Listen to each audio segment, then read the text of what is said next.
বাংলাদেশের প্রাকৃতিক ফল ফ্রুট যে ওই জিনিসগুলি আজকে ঢাকা রেজেন্সিয়ান হোটেল অ্যান্ড রিসোর্টে সেই অনুষ্ঠান চলতেছে, এগুলি জনগণের মাঝে তুলে ধরতেছে ঢাকা হোটেল অ্যান্ড রেজেন্সি। হ্যাঁ, এত সুন্দরভাবে তুলে ধরতেছে ওনারা, ভেরি নাইস। আপনারাও আসেন, আসলে দেখতে পারবেন ইনশাল্লাহ। এখানে অনেক সুন্দর প্রোগ্রাম চলতেছে। এটা শওকত ইসলাম ব্লগ থেকে আপনাদের মাঝে আমি তুলে ধরছি ইনশাল্লাহ। আজকে আপনারা অবশ্যই সকলে আসবেন, দেখবেন। হ্যাঁ, যে Dhaka regency hotel and resort সব যে একবারে গ্রামের সব কিছু ধরে তুলে ধরছে এখানে। অবশ্যই আপনারা আমন্ত্রিত, আসবেন, দেখবেন।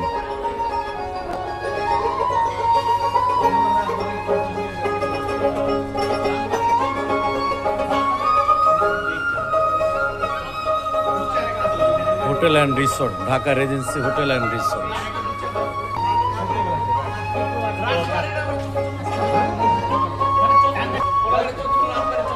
ফুচকা,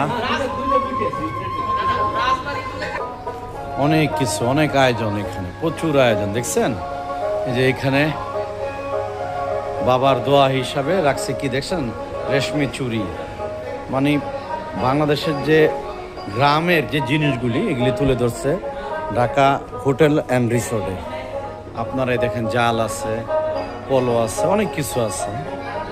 আপনারা সকলেই আমন্ত্রিত ইনশাল্লাহ। এখানে এগুলি হচ্ছে আপেল, এই যে আপেল, প্রচুর ফল ফ্রুট। ওনারা সাথে এই যে কলা গাছও দিছে, বুঝছেন, কলা গাছও আছে। এই অনুষ্ঠানটা কয়দিন চলবে এটা এখানে দেওয়া আছে। আপনারা সকলেই আমন্ত্রিত। আসসালামু আলাইকুম।